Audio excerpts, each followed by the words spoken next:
I cannot wait for the football today. It's the final round of fixtures in the Championship. There's going to be twists, turns and chaos. There's still 2 places in the playoffs up for grabs, as well as 1 club still to be relegated down to League One. Now, I'm personally rooting for Bristol City with Lee Manning and George Earthy there. Plus, I think it would be a nice story if Bristol City came up to the Premier League. I would fear for them, but it'd be a nice story.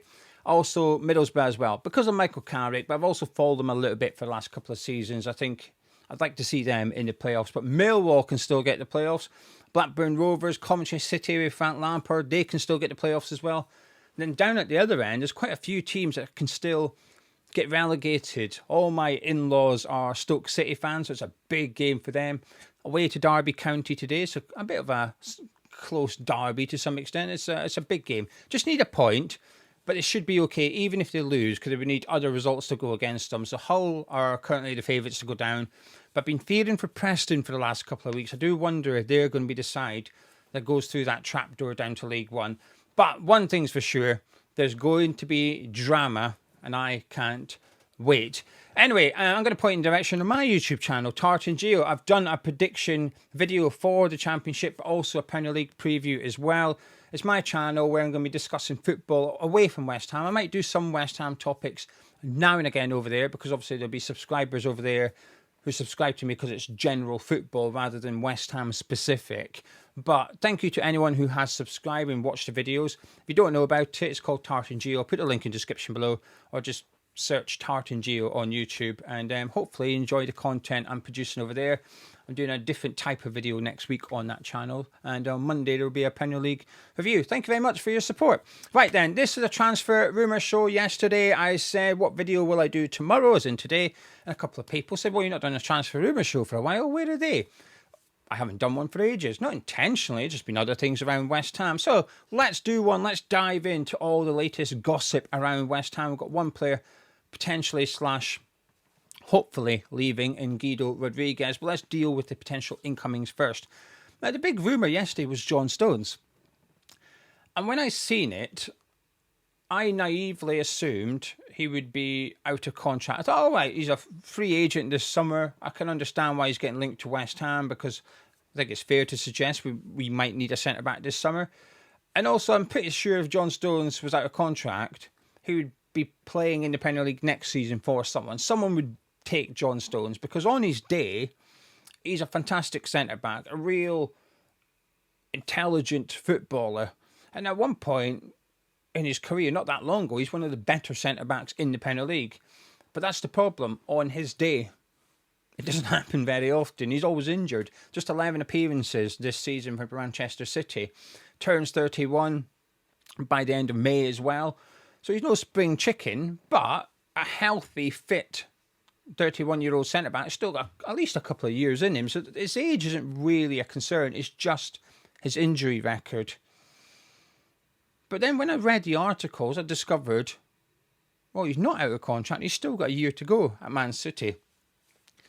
Then I incorrectly assumed that maybe it would be a free transfer, but the reports are suggesting Man City would like a fee for John Stones. There's no way anyone's doing that. Surely there's no one paying for John Stones' services, because even if he was a free agent, the financial package involved for him would be quite significant. He's not going to come and be on 20 grand a week, is he? He's going to be on, I assume, 100 grand a week or something, because you are getting, when fit, one of the better centre-backs in the Premier League. He's just never fit. There is the problem. So would I like to see John Stones at West Ham? No, because of that injury record. And I know people would propose a pay-as-you-play deal, but I've never really... I don't see them. They don't exist. Right? I'm sure there might be one or two examples, but they're few and far between. And why would he sign that? Why would Stones sign that when he would be able to get a permanent contract somewhere, paying him a lot of money? It wouldn't be the wages he's on at Man City, of course, but it would still be a significant amount. And it's a big commitment for whoever does sign him. Even if it's just a one-year contract, it will still be a huge financial outlay. Don't think it would be wise. I do wonder if there's a clever loan deal to be made here. And I know people say, yeah, but if he's out of contract, why would City loan him out? Because they're looking to offload him, really. I do wonder. And these happen loan deals happen where you only pay when that player plays. So if you're going to take an injury-prone player from on loan from Man City, you say, well, when he's fit, we'll pay one, maybe not 100%, but we will pay most of his wages. But when he's injured, we pay very little and you pay most of his wages. I do wonder if that would be the compromise for whichever club's looking at John Stones. So would I have him at West Ham? No, purely because of his injury record. It was down to his ability as a footballer, absolutely. Even if he was 31 and he just had a better injury record, I'd still take him because I think he'd be our best centre-back. But he can't be our best centre-back when he's in the injury room. Moving on to a different centre-back who came from Man City, CJ Egan Riley at Burnley. I've seen quite a bit of him this season, actually. Burnley have been thoroughly impressive in defence. 15 goals conceded in 45 games is just... It's just ridiculous, isn't it? It is ridiculous.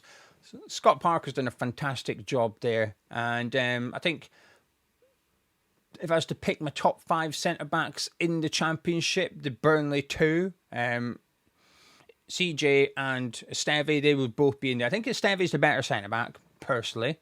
But I do think CJ's maybe got a bit more potential. He's just 22 years of age as well. He's only just turned 22, so he's really young. Good experience in the Championship. He's had a really good season. Looks very comfortable. Let me just turn that light up, sorry. The sun keeps going in behind a cloud and out, so the light keeps changing. There you go. I've turned the brightness of my lamp up for you. A really good ball-playing centre-back, very comfortable with it, but he is helped by the way Burnley play, the system that they play, and also having good players around. Like I said, I think he's got the best centre-back in the Championship next to him. He's got the best goalkeeper in the Championship, one of them. I rate Michael Cooper highly, but with James Trafford behind him as well, I would love this. I absolutely would love this. Now, Scott Parker has said he's confident he will sign a new contract with Burnley, but he's yet to sign it. Taking my Clanton Blue specs off, my West Ham ones, not putting on other ones in Burnley, but just remaining neutral, I hope CJ stays at Burnley. I always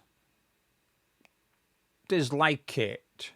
Do you know if he goes to Burnley, gets promoted with them, and then goes to a different Premier League club when Burnley have tried to keep him, I was thinking, I think you should have stayed where you were, actually. You've got it good there, because there's one thing guaranteed here. If he stays at Burnley, he will be playing Premier League football next season. They've come up. I don't see why they'd replace him. They may bring in another centre-back, but it might be his cover. I'd imagine Parker would stick with CJ and Esteve as his centre-backs next season. Why wouldn't he?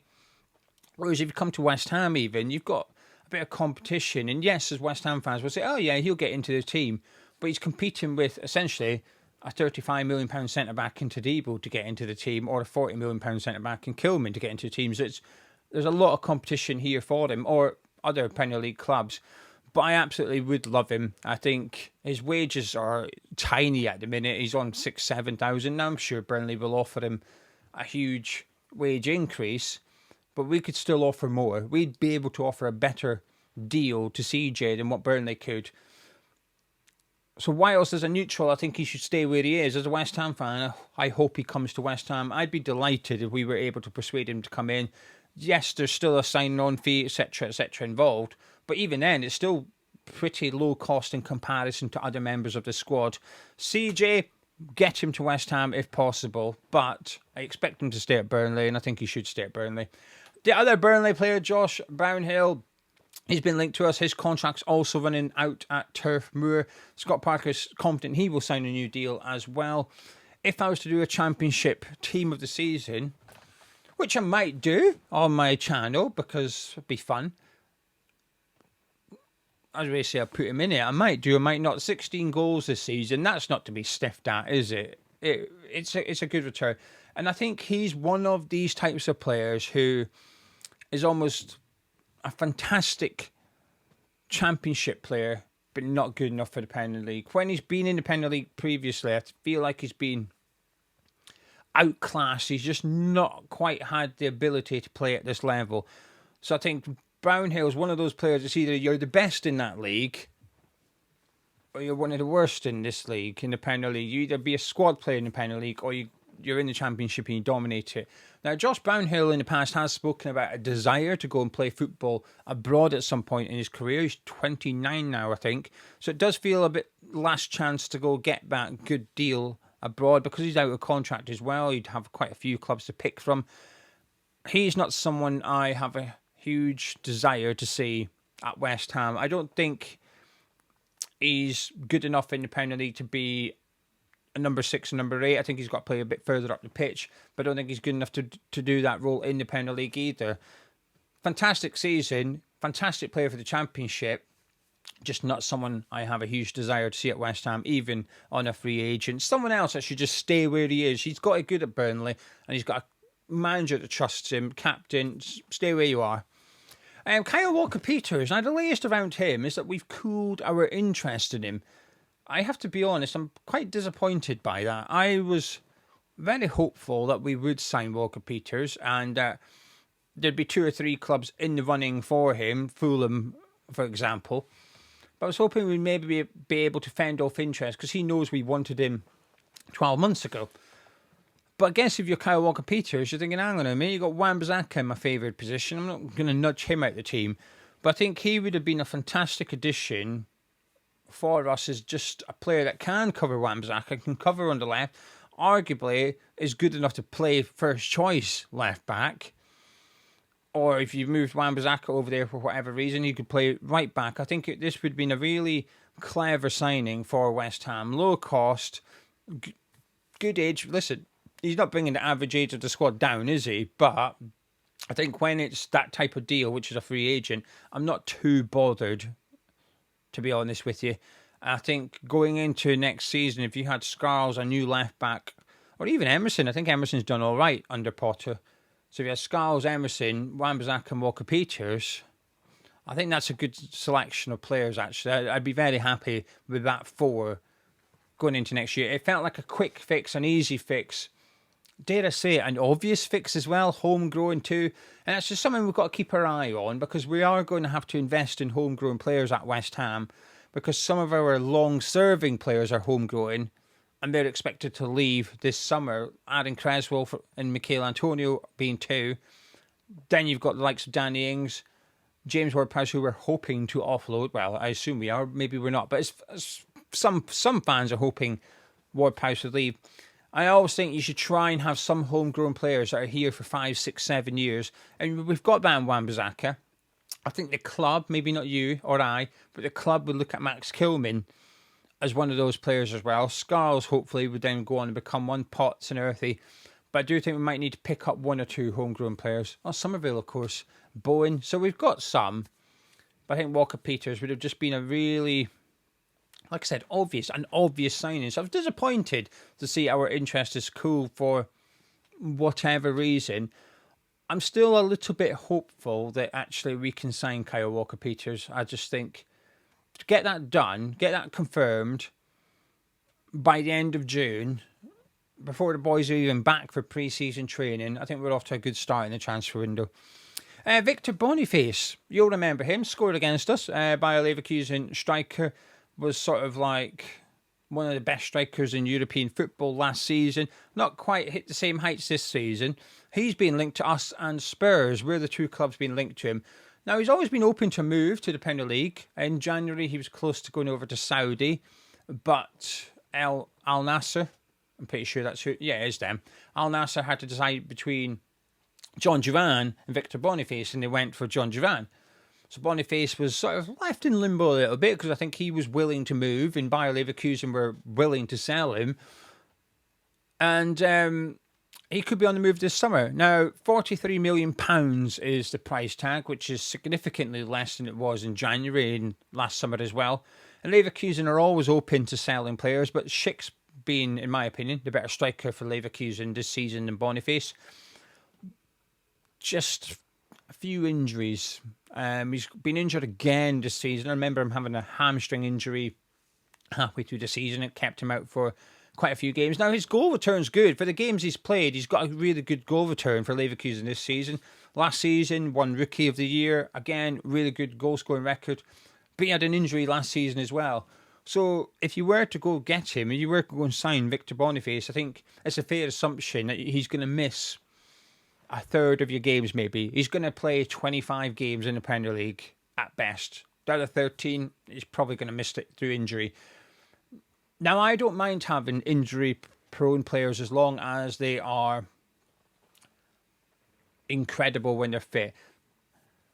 I just don't like having too many injury-prone players and not in the same position. So if you had one injury-prone player, centre midfielder, and one striker, but you had other good centre midfielders and other good strikers, I'm okay with it.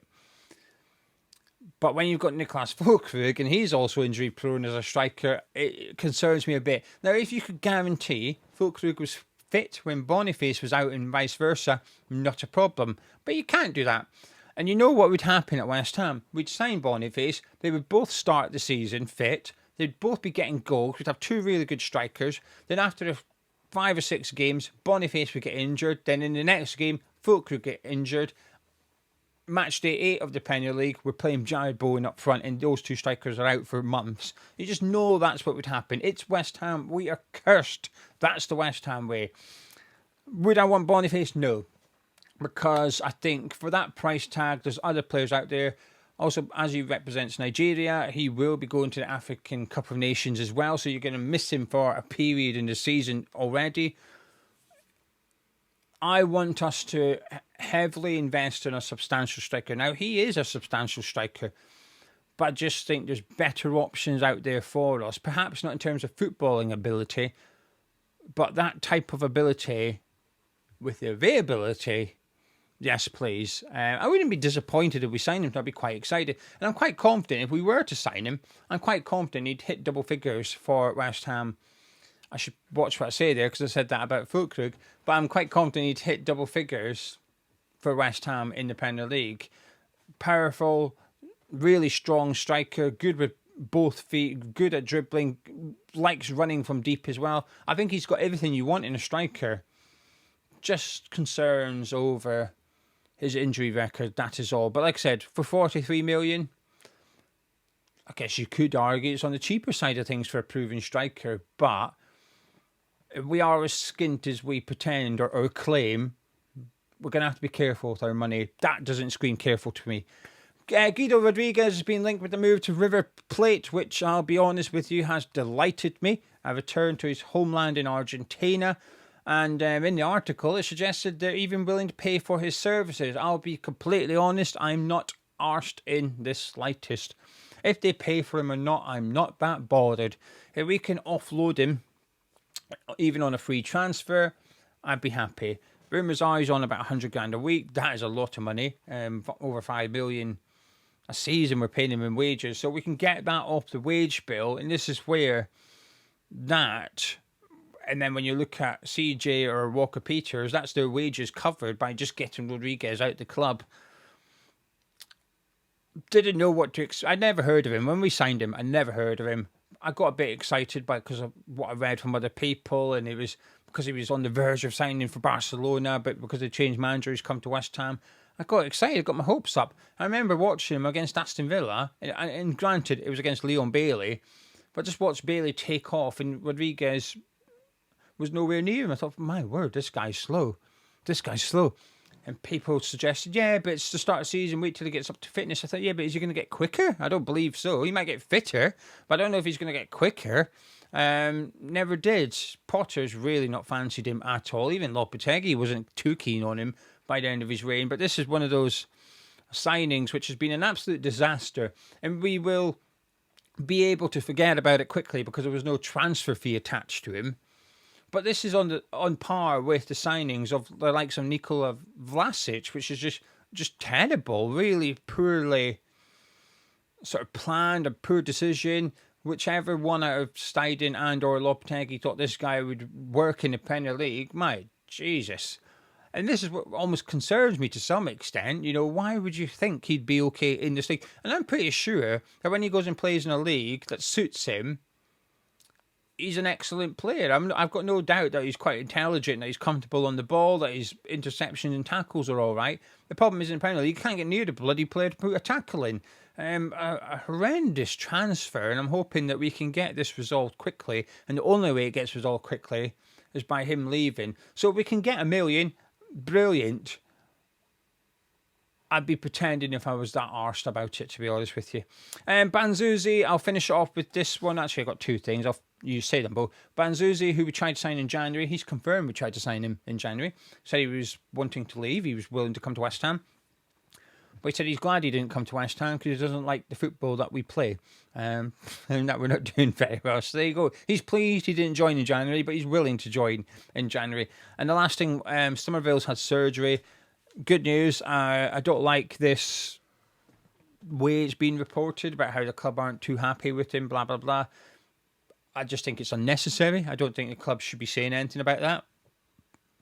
You can be disappointed that it took him so long to have surgery, but I don't need to tell anyone. And I don't think he does well because Somerville will be aware that the club are pissed off with him for how long it's taken him to have surgery. It's just uncomfortable for me. I just think there's some things that should be kept behind closed doors. And when that come out, I thought,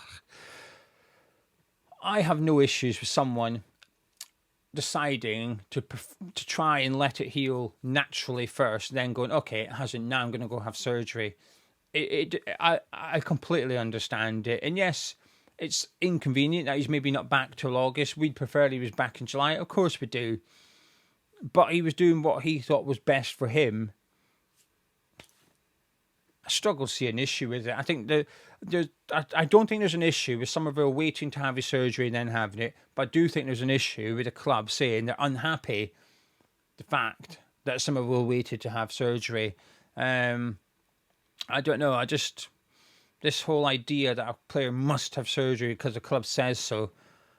I don't know. It doesn't sit well with me. It makes me feel a little bit uneasy and uncomfortable. Anyway, there you go. I'm going to disappear. I'm off now.